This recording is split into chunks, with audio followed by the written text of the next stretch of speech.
Prontinho. Deixa eu falar com a Kátia Boulos, que é advogada, diretora nacional da Associação de Direito da Família e Sucessores, é isso? Isso. Tá certinho? E a Sirlene Ferreira, que é psicóloga, certinho? Isso. Sejam muito bem-vindas. Boa tarde, muito Celso. obrigado. Prazer. Obrigado pela presença. Obrigada pelo convite. Muito obrigado. Meninas, vocês sabem que eu postei hoje cedo a nossa chamada e uma moça na hora já escreveu assim. Eu falei, vamos falar sobre isso, esse vai ser um dos assuntos.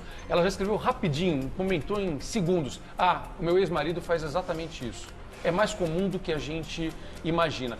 É quase uma reação automática, falando do ser humano, antes da gente falar da questão legal, é quase uma reação automática de muitos pais no momento do divórcio, aquele que não estava querendo se separar, ele acaba utilizando o filho nessa disputa? Eu não diria automática, né? Eu acho que isso é uma reação de quem não está preparado para o desvínculo, né? Mas se a gente pensar que são os adultos que se casam, são os adultos que se divorciam, né? Então, é quase uma birra de um adulto que não sabe aceitar o final de uma relação, né? E a gente precisa saber, porque a criança não tem absolutamente nada a ver com isso, Nada. que fique claro, né? Agora, isso tem uma questão legal. Sim, sem você dúvida. está cometendo aí algo que pode te prejudicar legalmente, correto? Sem dúvida, e mais do que isso, prejudica crianças e adolescentes, que são aqueles que devem ser protegidos por aqueles que são responsáveis, originariamente por eles, são seus pais, ou pelo entorno familiar, e eles são prejudicados na formação psicológica deles. Agora, como que a lei protege estas crianças que efetivamente não estão sendo protegidas pelos pais naquele momento? Desde a Constituição Federal, crianças e adolescentes devem ser protegidos, devem ter os seus direitos fundamentais respeitados, a vida, a saúde, a liberdade, a moradia, a educação. E esses direitos têm que ser assegurados primariamente pelos pais, pelos familiares, depois pela sociedade como um todo e pelo Estado. Então, de que forma assegurar isso? Garantindo que eles tenham um crescimento saudável dentro das proporções possíveis daquelas famílias. Então, nem todos têm as mesmas condições. Claro. Mas esses direitos devem ser assegurados independentemente das condições, nas proporções possíveis. Como é que a gente define esse termo, alienação parental? O que é isso? Alienação parental é o distanciamento que crianças e adolescentes acabam sofrendo por atos praticados pelos próprios pais ou pelos avós, ou como diz a lei, qualquer pessoa que detenha a guarda ou vigilância sobre esta criança ou adolescente. Ou seja, vamos imaginar, eu e minha esposa, a gente se separa e aí minha esposa, por exemplo, fica com a guarda e aí ela fala mal de mim pro meu filho e aí eu acabo me afastando do meu filho. É isso? É isso, mas bem mais intenso, porque não é só falar mal. É você produzir na criança efeitos negativos com relação àquela pessoa que você quer distanciar, que é o alienado. Tá. Então, tanto pode ser mãe ou pai que praticam. É muito importante falar isso. Que fique claro, Que fique claro. É também importante dizer que mais de 80% das guardas aqui no país são conferidas para a mãe de forma unilateral, e que elas é que acabam ficando objetivamente com as crianças, então tendo que cuidar dos cuidados diários.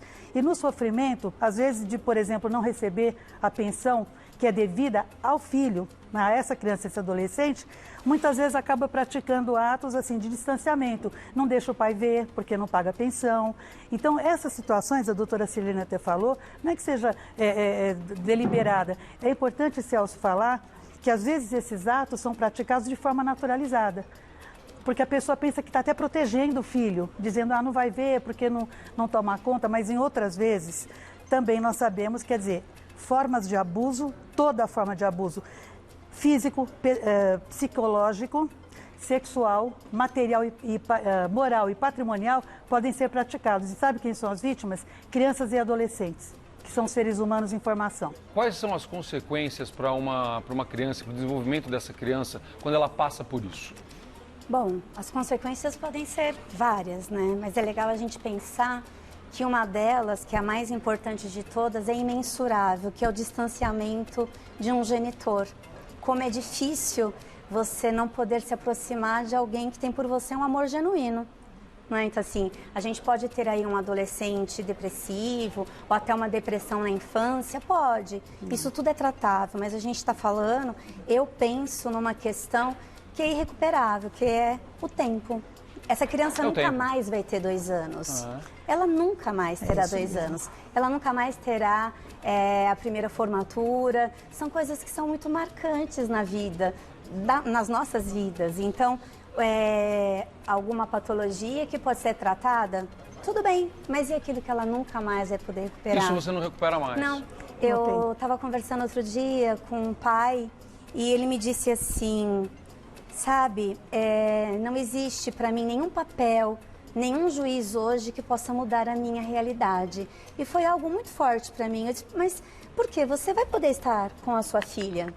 Ele disse, mas ela já não gosta mais de mim, porque ela cismou que eu sou um mau caráter, que eu não presto.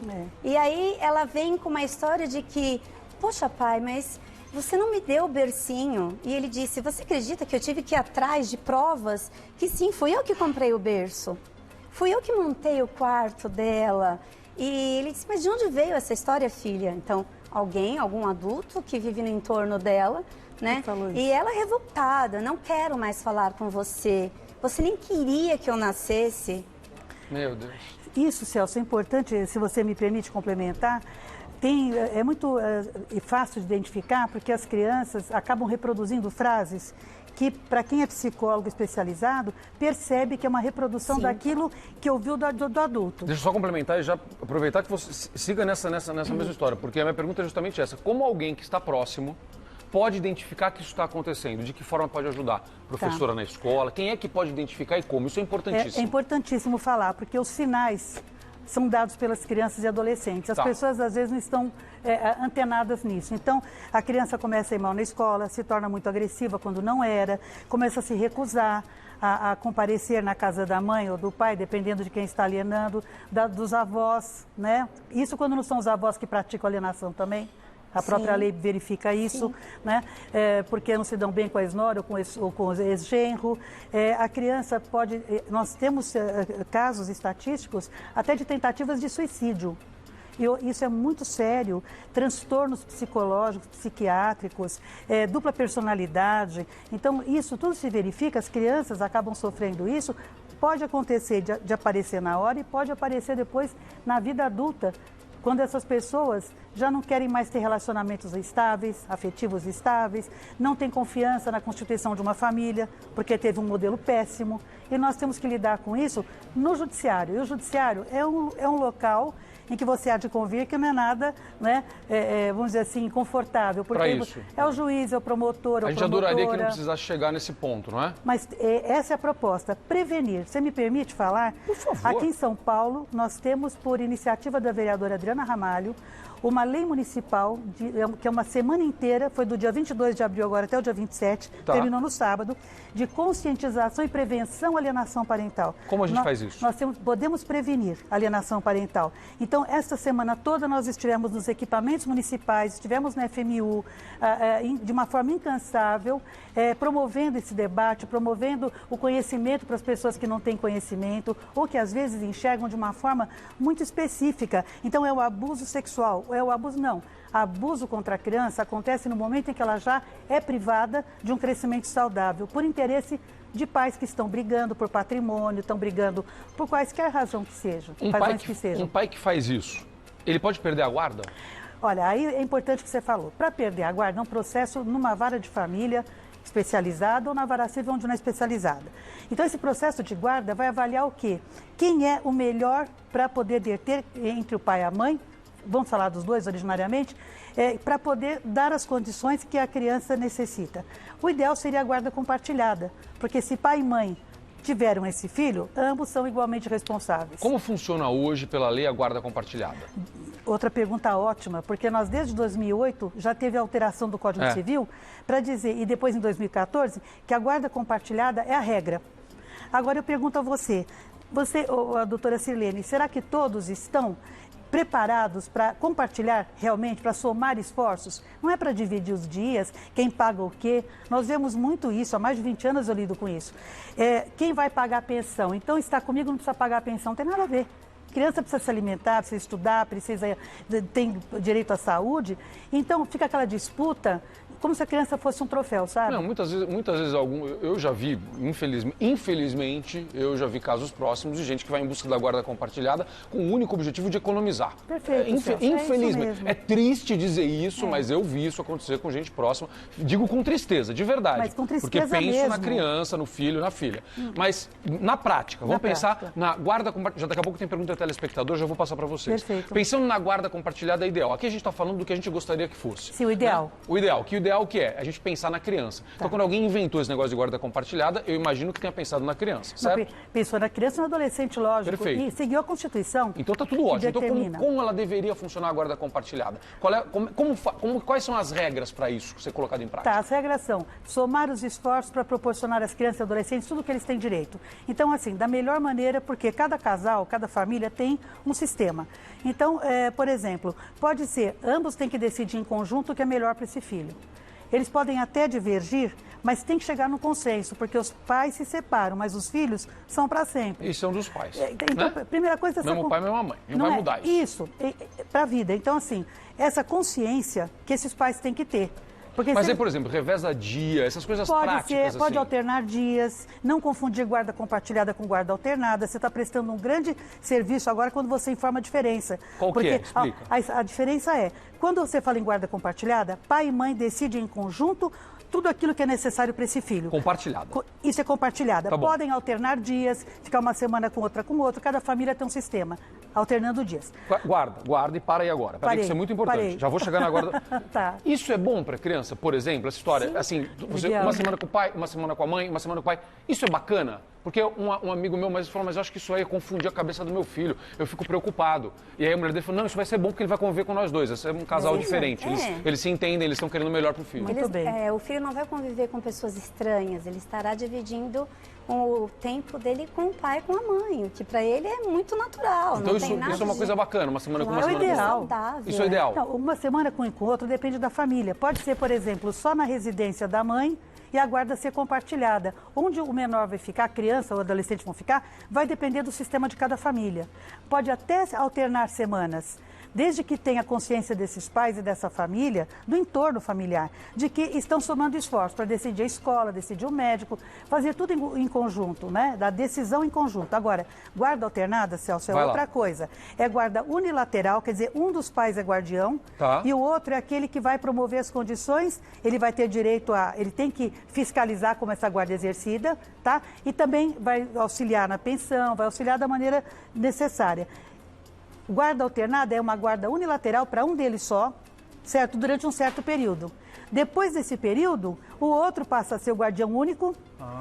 E isso é uma confusão. E tem um prazo para isso? Não tem, depende muito de cada sistema, de cada família. Meu Deus do céu, é no muito Brasil difícil. É pouco, mas isso, no Brasil não é um modelo que dá certo, porque nós temos assim diferente sistema educacional, nós temos temos de saúde, é difícil você fazer isso. 6 meses na casa de naquele entorno, naquela escola, depois vai para o outro que está em outro estado, não dá. Por exemplo. Pensando na criança, no adolescente, a guarda compartilhada é a melhor coisa? É ideal. É ideal. Falar. É ideal, É mas não mais temos saudável. cultura para isso ainda. Não temos. Não, porque ainda os pais disputam poder, os pais disputam o filho, consideram os pais, quer dizer, esses que praticam alienação, inclusive, e consideram o filho um troféu, quem vai ganhar.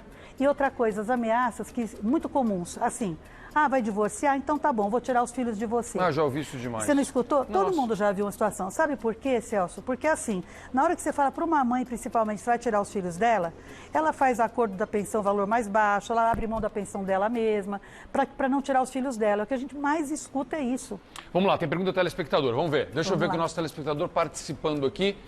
Alienação parental é o nosso tema de hoje. É a pergunta da Bruna. Quem ama, educa. Existe alienação quando a mãe fala mal da madrasta? Que pergunta boa! É ótima. E aí? Sim, pode existir. A madrasta pode ser excelente, ao mesmo tempo pode ser a pessoa que é endemonizada por aquela mãe que não quer que o pai tenha outro relacionamento. Pode acontecer. A pergunta é madrasta, né? Mãe e madrasta. Pode ser pai e padrasto também. Não, na mesma. Não é verdade, doutora Silene? A primeira coisa, quando começa a namorar, depois que dissolveu o vínculo. Então, divorciou. Quando um dos dois começa a namorar, aí começa a história. Não, se tiver tudo bem, fica ruim nesse momento. Mas aí fica ruim. Não deixa chamar de pai, porque o pai sou eu, não deixa chamar de mãe, você não pode ir para casa dela, sabe, não trate bem.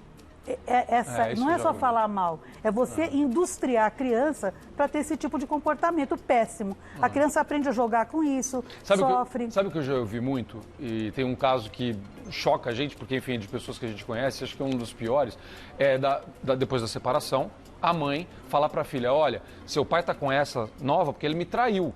É isso mesmo. E fica falando isso para a menina. É o mais comum, né? E é uma questão de adultos, né? A criança nem precisa saber disso. Isso não diz respeito à criança, é isso né? Mesmo. E mesmo que tenha tido uma traição, que eu não sei nem se é real ou se é fantasiosa, isso não deveria chegar aos ouvidos da criança, porque ela não está preparada para lidar com esse tipo de coisa. E aí vem ela depois com um modelo de que se relacionar é uma coisa perigosa, nenhuma relação dá certo. Pode ser traída. E... Pois é, né? Ela já cresce com medo de um relacionamento, porque ela vê insegurança e medo são assim, os sentimentos mais comuns das crianças. Mas você sabe que tem um lado positivo nisso, né? Que bom! Vamos tentar. A gente está sempre em busca de lado positivo aqui, vamos lá. Eu gosto de falar desses exemplos, né? Eu atendo famílias, né? E eu atendo casais que me procuram e dizem assim, a gente percebeu que não dá mais e a gente precisa de ajuda para finalizar esse casamento. Aí é consciência. A gente quer preparar esse desvínculo. Então, e eles fazem terapia. Então vamos fazer uma coisa muito legal aqui. Ó. Vamos falar, a gente já falou sobre o que acontece, tá bom? Então a gente tem uma realidade que é muito difícil. Mas a gente tem soluções. Sem dúvida. O que a gente está fazendo aqui é um serviço de... Você está prestes a se separar, acabou de se separar, vamos dar algumas pistas para você, para que os seus filhos não sofram as consequências de um fim de um relacionamento. Você quer ser feliz, por isso que você está se separando, né? Está infeliz no casamento, então vai se separar para ser feliz. Beleza, tá tudo certo, não tem nada de errado nisso. Só que não tem nada, tá tudo errado se o seu filho não for feliz, graças a uma atitude sua. Celso, posso te dar só um exemplo? Pode. No judiciário é muito comum, nas ações, que quando chega no judiciário, essa tem que ser a última porta. Atendimento psicoterapêutico, terapia de família, as pessoas no entorno perceberem que as crianças estão ficando caladas ou se trancam no quarto, ficam no computador horas, elas dão sinais. Então, quando percebe, imediatamente essa família já tem que ser acolhida no sentido de auxiliar essa criança e adolescente, a própria família, né? Agora, o que acontece é muito comum, é assim, chegar no momento determinado e dizer assim, olha, a culpa foi, né, a culpa, essa palavra, né, e começa a industriar a criança começa a ter uma imagem muito negativa. Do outro. Então, isso não pode. Então, o que as famílias têm que fazer? Primeira coisa, já ouvi falar assim, olha, eu aceito terminar com a ação desde que ela não namore mais. Como assim? Entendeu? Ponha na petição, não, tem isso, ponha na petição que ele não vai mais namorar. Tá fácil isso. Quer dizer, você quer invadir a vida do outro. A vida futura. Ou então, assim, me dê a chave do apartamento agora, já que eu saí de lá, me dê a chave do apartamento que eu quero entrar a hora que eu quiser. Não, pera um pouquinho. Não vai rolar. Saiu, dissolveu, não vai rolar. Por quê? Porque aí você já tem um lar ali formado, pode formar outro depois fora. A criança não tem nada a ver com isso. Ela tem que ter somatória dos esforços, consciência e responsabilidade por parte dos pais. Como é que a gente dá essa pista, então, para os pais? Vamos lá, pais, vamos prestar atenção, vamos partir para uma vida nova, não tem problema, vamos cuidar dos pequenos. Isso aí. Acho que uma questão, né, que a gente aprende bastante em psicanálise é sempre prestar atenção. Crianças de fato não têm problema. O que acontece? As crianças desenvolvem os sintomas das angústias familiares. Sim.